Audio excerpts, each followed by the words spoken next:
Today, you'll learn the essential English phrases for navigating an airport and surviving your next international flight. Hello everyone, I'm Liam and I'm joined by Lisa. We are going to talk about the joys and the occasional stresses of traveling abroad by plane. I am so excited for this topic, Liam. I've been thinking a lot about my last trip lately. Traveling is one of those things where you really need your English to be on point, especially when you're tired after a 10-hour flight. You're absolutely right. There is nothing quite like the feeling of standing in a long queue at 5 in the morning, trying to remember how to explain your travel plans to an immigration officer. Wait, did you just say queue? That is so British. In the States, we always say line. I'm standing in a long line. Ah, yes, a queue. It's a very common word for us. Whether it's at the airport or the supermarket, we are usually in a queue. It sounds much more organized than a line. Anyway, as an early bird, I bet you love those 6 a.m. flights, don't you? I actually do. I love the atmosphere of an airport in the early morning. It's quiet and I can find a nice spot to sit with a cup of tea and a book before the boarding call. I could never do that. I'm a total night owl. If I have a flight at 6 in the morning, I usually just stay up all night and drink way too much coffee. By the time I get to the gate, I'm a zombie. That sounds exhausting. I prefer to get everything sorted the night before. I pack my hand luggage, check my passport 3 times, and set 2 alarms. Hand luggage? Oh, you mean carry-on. See, there we go again. I always tell my friends to make sure their carry-on isn't too heavy. Carry-on does make sense, as you carry it on the plane, but hand luggage feels more descriptive to me. Whatever you call it, the security check is always the most stressful part for me. Oh, definitely. Taking off your shoes, pulling out your laptop, making sure your liquids are in a tiny bag. It's a lot to manage when you're half asleep. It's a universal experience for travelers, isn't it? It can be quite overwhelming for English learners too. There are so many signs to read and instructions being shouted by the staff. It really is hard for learners. You're stressed, you're in a rush, and then someone asks you a question in an accent you're not used to. That's why we're here today. We want to help you get used to these different sounds. Lisa, have you ever had a difficult time at immigration? Oh, for sure. One time I flew into London and I was so tired I couldn't remember the address of my hotel. The officer looked at me like I was trying to sneak into the country. That is a classic mistake. They always ask for the address of your accommodation. In the UK, we usually call it passport control or immigration. In the US, we often just say immigration or customs, even though they are technically different things. People use the words interchangeably. Let's imagine a quick scenario. I'll be the officer at passport control and you be the traveler arriving in London. Got it. I'm ready. Good evening. May I see your passport, please? Sure, here you go. What is the purpose of your visit to the United Kingdom? I'm here for a vacation. I'm planning to stay for 2 weeks. And where will you be staying during your visit? I'll be staying at a hotel in Kensington. Here is the booking confirmation. Thank you. Enjoy your stay. That felt so real. My heart actually started beating faster. It can be intimidating, but as you saw, the questions are usually very standard. They want to know why you were there, how long you're staying, and where you're sleeping. Exactly. What is the purpose of your visit is a big one. You can answer with, I'm here for business, or I'm here on holiday. Oh, on holiday. You caught me. I should have said on vacation for our American listeners, shouldn't I? No way. Keep it natural. I love hearing holiday. It sounds so much more relaxing than vacation. In the US, a holiday is usually just one day, like Christmas or Thanksgiving. If we take a week off, it's a vacation. That's a great distinction. In the UK, if I go to Spain for 2 weeks, I'm going on holiday. I remember being so confused the first time I heard someone say they were going on their holidays. I thought, how many holidays are you going to? We do like to use the plural sometimes. It makes it sound like a grand adventure. Speaking of adventures, let's talk about the flight itself. I struggle with the long-haul flights from the US to Europe. Long haul is a tough one. The air is so dry and it's hard to get comfortable in those small seats. And don't even get me started on the food. Why does airplane food always taste like plastic? I actually don't mind it. Perhaps it's because I'm a writer and I'm easily pleased by anything that is served to me while I'm working. You are too kind. I usually bring my own snacks. I need my pretzels and my iced coffee. I prefer a hot tea, even on a plane. It helps me settle down and try to get some sleep. I can never sleep on planes. I end up watching 3 movies in a row. It's the only time I ever watch action movies. I'm the opposite. I find the hum of the engines quite soothing. It's like white noise. I can usually drift off after about an hour. I'm so jealous. I'm just sitting there, staring at the little map on the screen, watching the tiny plane move slowly across the Atlantic Ocean. It does feel like it takes forever, doesn't it? But then, finally, the captain announces the descent. That's the best part. When they say, "We will be landing shortly," everyone starts moving around, putting their tray tables up and stowing their bags. In the UK, the cabin crew will ask you to ensure your seat back is in the upright position. It's the same in the US. Please make sure your seat back and tray tables are in their full upright and locked position. It's such a specific phrase. It really is. It's part of the ritual of flying. Let's do another short role play, but this time, let's pretend we are on the plane. I'm the flight attendant and you're the passenger. Okay, let's do it. Would you like chicken or pasta for your meal, ma'am? I'll have the chicken, please. And could I get something to drink? Certainly. We have water, juice, soda, and coffee. I'll take a tomato juice, please. No ice. Here you go. Would you like a bread roll with that? Yes, please. Thank you. Perfect. Simple and direct. That's all you need when you're 30,000 feet in the air. Tomato juice is my go-to airplane drink. I never drink it on the ground, but for some reason it tastes amazing in the air. I've heard there is a scientific reason for that. Something about how the altitude affects our taste buds. Really? That makes so much sense. I thought I was just being weird. Not at all. Many people feel the same way. Now, Lisa, let's get into the nitty-gritty of arriving at the airport. Once you get off the plane, what's the first thing you do? I head straight for the restrooms. Then it's the long walk to immigration. And after you pass through immigration, you have to find the baggage claim. Right, the luggage carousel. I love watching all the bags go around and around. It's like a game of where is my suitcase? I always feel a sense of relief when I see my black suitcase appearing. I always tie a bright red ribbon on the handle so I can spot it easily. That is so smart. I should do that. My suitcase looks exactly like everyone else's. I once almost took a stranger's bag by mistake. That would have been an awkward conversation. Excuse me, I think you have my socks. Exactly. Pardon me, but this bag is full of business suits and I only packed t-shirts. It's these little moments that make travel stories interesting. But for a learner, these are the moments where you might need to use English to solve a problem. Right, like if your bag doesn't show up, you have to find the lost and found or the baggage service desk. And you'd have to describe your bag. It's a medium-sized hard-shell suitcase, navy blue with 4 wheels. That's a lot of adjectives. It's good practice, though. It really is. Let's get into it and talk more about the specific vocabulary we encounter at the airport. Since we've made it through security, I really need to find a place to get a large iced coffee. That walk to the gate is always so long, and I need the caffeine boost. I agree that a drink is a good idea, though I'll be looking for a nice cup of Earl Grey. But before we head to the cafe, let's find a trolley for these bags. My laptop bag is starting to dig into my shoulder. A trolley? Oh, you mean a baggage cart. Yeah, that's a great idea. My carry-on is pretty heavy today because I packed a few extra books. A baggage cart, right. It's funny how even the simplest things have different names. In the UK, you'll see signs for trolleys everywhere in the terminal. And in the US, we're looking for the cart return area. Anyway, let's check the flight information display system first. I want to make sure the schedule hasn't changed. Good thinking. Let's see. The timetable is right over there near the duty-free shop. The timetable. You guys always sound so organized. I usually just call it the flight board or the schedule. Oh, look, our flight is still listed as on time. That's a relief. There is nothing worse than seeing delayed in red letters just as you're getting ready to relax. Tell me about it. One time I was stuck at JFK for 6 hours because of a technical issue. I think I walked around the entire terminal 10 times just to stay awake. 6 hours at JFK? I'm sorry, Lisa, that sounds like a nightmare. I had a similar experience at Heathrow last year. The flight was cancelled due to fog, and the queue at the customer service desk was miles long. Ugh, a cancelled flight is the worst. Did the ground staff help you out? They were doing their best, but everyone was quite frustrated. In the UK, we often refer to them as ground staff or check-in staff, but they are the heroes of the airport when things go wrong. In the States, we usually call them gate agents once we're at the terminal.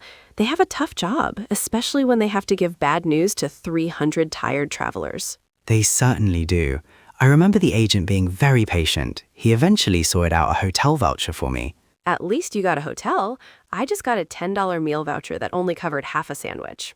That is a bit stingy. Speaking of sandwiches, let's get that coffee and tea. I'm feeling a bit peckish. Peckish? That's such a Liam word. I'd just say I'm a little hungry. Let's head to that cafe over there. After you. Oh, it looks quite busy. Do you want to sit in or should we get it to takeaway? Definitely to go. I want to get closer to our gate so we don't have to rush when boarding starts. To go, right. In the UK, we almost always say takeaway. Even for a coffee, the barista will ask, is that to have here or takeaway? It's so interesting. To go is so standard for us. Can I get a large latte to go, please? Let's try a quick role play at the cafe. I'll be the barista and you can be the customer. Perfect. I've got my order ready. Hello, what can I get for you today? Hi, can I get a medium iced coffee with a splash of milk, please? Of course. Anything else? Yeah, can I also get a blueberry muffin? Certainly. Is that to have here or takeaway? To go, please. That will be £8, please. You can tap your card right here. Thanks. You handled that perfectly, Lisa. Even though I used takeaway, you stayed true to your to-go. Well, as long as I get my coffee, I don't care which word we use. But it's a good point for our listeners. People will understand you either way, but you'll hear different versions depending on where you are. Exactly. It's all about being comfortable with the variation. Now, while we wait for our drinks, let's talk about the gate area. The gate is where the real waiting game begins. I always try to find a seat near a power outlet. My phone is always at 20% battery. I'm the same. I'm always hunting for a socket to charge my phone or my e-reader. In the UK, we'd call them power sockets or plug points. We just call them outlets or power strips if there are a bunch of them together.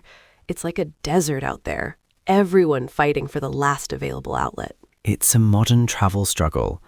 And then comes the announcement for pre-boarding. We are now inviting passengers with small children or those requiring special assistance to board. Then they start calling the groups. Group A, Group B. It feels like a military operation. It really does. I'm always in the last group, so I'm just sitting there watching everyone else get on the plane, hoping there's still room in the overhead bins for my carry-on. The overhead bins. We call those overhead lockers in the UK. And yes, the battle for locker space is very real. Locker sounds like something you'd find in a gym. Bin sounds like a trash can, now that I think about it. But in a plane, it's where your bag lives for 10 hours. It's a strange vocabulary we've built for air travel, isn't it? It really is. It's no wonder it can be confusing. But once you're on that plane and the doors close, you can finally relax. Unless you have the middle seat. Oh, don't even say it. The middle seat is my biggest fear. I'm an aisle seat person all the way. I need to be able to get up whenever I want. I prefer the window seat. I like to look at the clouds and the city lights when we're taking off. I don't mind asking someone to move if I need to get out. You're much braver than I am. I hate feeling like I'm bothering people. Most people are quite understanding. We're all in the same metal tube after all. That's a very calm way of looking at it, Liam. Typical early bird attitude. We finally touched down. That feeling when the wheels hit the tarmac is the best. It's like, I'm here. My vacation starts now. It's a wonderful feeling indeed, but the journey isn't quite over yet. Now we have to navigate the arrivals hall and get through customs while feeling a bit like a zombie. Ugh, don't remind me. The long walk from the gate to the exit always feels like a marathon. It really does. And then you have to decide whether to stop at the duty-free shop or head straight for the exit. I'm definitely stopping. I need to pick up some of that fancy sunscreen and maybe some perfume. It's so much cheaper than in the city. I usually skip it. I'm more interested in finding the way to the train station. I need to find the lift to the basement level. The lift? Oh, the elevator. Yeah, looking for signs in a foreign airport can be so confusing for learners. It truly can. In the UK, you'll see lift on all the signs, whereas in the US, it's always elevator. If you're looking for a lift in New York, people might think you're looking for a ride-sharing app. That's so true. And if you're looking for an elevator in London, people will know what you mean, but they'll definitely know you're American. It's those little differences that make travel interesting. Once you get past the duty-free area, you hit the nothing to declare or goods to declare channels at customs.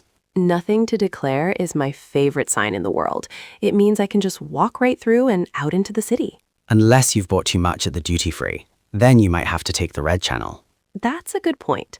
Let's do a quick role play at the customs desk. I'll be the customs officer this time, and you're the traveler. Brilliant. I'm ready with my bags. Good morning. Do you have anything to declare today? No, nothing to declare. Just personal items and some souvenirs. Are you carrying any food, plants, or animals? I have some sealed boxes of tea, but that's all. That's fine. Are you carrying more than $10,000 in cash? I wish. No, definitely not. All right, you're good to go. Have a nice day. Thank you. See, that wasn't so bad. It's mostly just making sure you aren't bringing in anything illegal or super expensive. Exactly. Souvenirs is a great word for learners to remember. Most of the time, that's all we have in our bags. Or gifts for friends. Now, once we're out in the arrivals hall, we have to find our way to the hotel. This is the part where I usually get lost. Should we take a taxi or is there a shuttle? I've already checked the airport website. There's an express train that takes us straight to the city center. It's much faster than sitting in traffic in a car. The city center? You mean downtown? Yes, downtown. In the UK, we almost always say the city center or town. For example, I'm going into town to do some shopping. Downtown is our go-to. Let's head downtown and find a nice restaurant. It sounds very cool and cinematic. City center sounds a bit more functional, doesn't it? A little bit. But hey, as long as the train is fast, I don't care what we call the destination. Now, what about the ride itself? In the US, you call them subways, right? If it's underground, yeah, it's a subway. In New York, it's the subway. In Chicago, it's the L. And in London, it's the underground, or more affectionately, the tube. I love the tube. It sounds so much more fun than a subway, like you're being zipped through a straw. It can feel like that during rush hour, but at least you don't have to worry about petrol prices or parking lots. Petrol? Oh, you mean gas. And parking lots? You guys say car parks, right? Exactly. A car park is where you leave your vehicle, and you fill it up with petrol at a petrol station. It's like we're speaking two different languages sometimes, Liam. Gas station and parking lot are so deeply embedded in my brain. It's hard for learners, isn't it? They learn one version in school, and then they hear the other one in a movie or on a trip, and they think they've learned it wrong. We should tell them, you haven't learned it wrong. English is just a big, messy family with lots of different cousins. That is a lovely way to put it. Whether you say motorway or highway, people are going to understand you. Exactly. A highway is a big road for us. What did you call it? A motorway? Yes, a motorway. And the pavement is where people walk. Wait, the pavement? For us, the pavement is just the surface of the road. We walk on the sidewalk. Ah, yes, the sidewalk. That is one that often causes confusion. If I tell a Brit to stand on the pavement, they'll stay safely away from the cars. If I tell an American that, they might think I want them to stand in the middle of the street. Oh my God, you're right. That could actually be dangerous. Note to self, in London, walk on the pavement. In New York, stay on the sidewalk. It's a life-saving tip. We've covered so much today, from checking in to navigating the streets of a new city. I feel like I'm ready for a real trip now. I feel the same. I can almost smell the jet fuel and the expensive duty-free perfume. And I can almost taste that overpriced airport coffee. Well, maybe we should take a little break before we dive into some practice exercises. Good idea. My brain needs a vacation for a few minutes. Or a holiday, as I would say. Speaking of vacations, we haven't even touched on the absolute worst part of international travel, the jet lag. Oh, don't. My body clock is very sensitive. Since I'm an early bird, if I travel west to the US, I find myself waking up at 3 in the morning, ready to start my day with a cup of tea, while the rest of the city is fast asleep. See, that's where being a night owl actually helps me. When I go to Europe, I'm already used to staying up late, so I just power through until midnight local time. But the next morning, forget it. I need about 3 double-shot espressos just to remember my own name. It's a struggle for everyone. I usually try to adjust my schedule a few days before I fly. I start shifting my sleep pattern by an hour each night. You are so disciplined. I just get on the plane and hope for the best. Usually the best involves me falling asleep on my neighbor's shoulder by accident. I'm sure they don't mind too much. It's better than someone kicking the back of your seat for 8 hours. Ah, the seat kickers. That's why I always try to book a seat in the exit row. You get that extra legroom, and usually there's no one directly behind you who can reach your chair. The exit row is a bit of a luxury, isn't it? In the UK, we sometimes have to pay quite a bit extra for those seats, but for a long-haul flight, it's worth every penny. Definitely. Speaking of long flights, have you ever had your luggage go missing? Only once, thank goodness. It was on a flight to Italy. I arrived in Rome, but my suitcase decided to stay in London for a few extra days. That is my literal nightmare. Did you have to go to the baggage service counter? Yes, or as we call it in the UK, the lost luggage desk. I had to fill out a very long form describing my bag in great detail. I think I used the word tweed about 5 times. Tweed? Only you would have a tweed suitcase, Liam. I bet it had leather patches on the corners too. It's a classic look, but it was quite difficult to explain to the staff in Rome. I kept saying, it's a dark gray luggage, and they just looked at me blankly until I showed them a photo on my phone. That's a pro tip right there. Always take a photo of your checked bag before you hand it over at the check-in counter. I learned that the hard way. In the end, they delivered it to my hotel 2 days later. I had to buy some emergency clothes in the meantime. Oh, I bet you looked very Italian in your emergency clothes. I felt like a different person, but it was a good lesson in packing a few essentials in my hand luggage just in case. I always pack a change of clothes and my toothbrush in my carry-on. You never know when the baggage gremlins are going to strike. Baggage gremlins, I like that. It feels like there's a mysterious force that just picks one bag to send to the North Pole. It really does. Now, let's talk about something more pleasant, the airport lounge. Have you ever been in one of those fancy lounges with the frou food and the showers? I've been lucky enough to visit a few. As a writer, I find them the perfect place to get some work done. It's quiet, the Wi-Fi is fast, and there's an endless supply of biscuits. Biscuits? You mean cookies? I went into a lounge once in Chicago and they had a full taco bar. I thought I had died and gone to heaven. A taco bar sounds a bit more substantial than my biscuits. I suppose that's the American way. Everything is bigger and better. We do love our food. But honestly, even just having a comfortable chair and a place to charge your mobile is enough for me. Your mobile? You mean your cell phone? I'm rubbing off on you, Lisa. Oh my God, you're right. I did say mobile. I've been talking to you for too long. I'm starting to sound like I'm from London. It's a good look for you. Next, you'll be asking for a lift to the flat and complaining about the rubbish weather. Don't count on it. I'll always be a trash and apartment girl. But I have to admit, rubbish is a great word. It sounds so much more satisfying to say than garbage. It has a certain ring to it, doesn't it? That's absolute rubbish. It's very dramatic. I love it. You know, despite all the stress, the queues, the security, the jet lag, there is something magical about an airport. It's a place where everyone is going somewhere. Everyone has a story. I totally agree. I love people watching at the gate. You see families reuniting, business people looking stressed, and backpackers who look like they haven't showered in a week. It's a microcosm of the world, and being able to navigate it in English just makes the whole experience so much smoother. It really does. It gives you a sense of confidence. You aren't just a tourist, you're a traveler. A traveler with 2 L's, as we'd spell it in the UK. And 1 L for us in the US. But hey, we're both moving in the same direction. We certainly are. Toward the boarding gate and our next adventure. I'm so ready. I've got my passport, my carry-on, and my to-go coffee. And I have my book, my hand luggage, and my takeaway tea. I think we've covered just about everything you need to know for your next trip. We've had a good run, haven't we? From the pavement to the sidewalk. It's been a blast. I feel like I've traveled halfway around the world just talking to you today. The power of language, Lisa. It can take you anywhere. Now let's move on to our practice segment. We've selected some key phrases from today's talk. This is a great chance for you to practice your pronunciation. Lisa will say the phrase first, then there will be a short silence for you to try it, and then I will repeat it. Let's start with the most common question at immigration. Repeat after me. What is the purpose of your visit? What is the purpose of your visit? Great. Now let's try an answer. I'm here on vacation. I'm here on vacation. Now let's practice ordering something at the airport cafe. Can I get a medium latte to go, please? Can I get a medium latte to go, please? And one more, for when you're looking for a place to charge your phone. Is there a power outlet near here? Is there a power outlet near here? Well done, everyone. Now we have a quick vocabulary quiz to see how well you remember the differences between US and UK English. I'll give you the British word and you try to guess the American equivalent. Here is the first one, lift.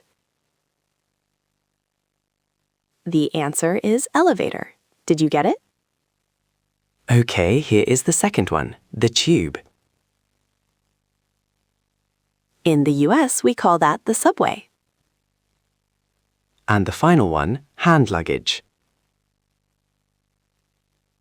We usually call that carry-on. Excellent work. You're all becoming experts in international travel English. We've covered a lot of ground today, haven't we, Liam? From navigating the check-in desk to surviving jet lag. We certainly have. I hope our listeners feel a bit more confident about their next big adventure. Remember, it's not about being perfect, it's about communicating and enjoying the journey. Exactly. Even if you forget the British word or the American word, people will usually understand you if you speak clearly and with a smile. Very true. Traveling is all about the connections we make with people along the way. I'm already starting to plan my next trip.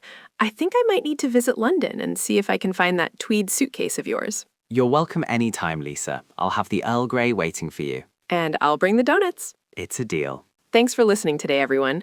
Keep practicing and keep dreaming about your next destination. Safe travels wherever you may be going. See you next time. See you next time.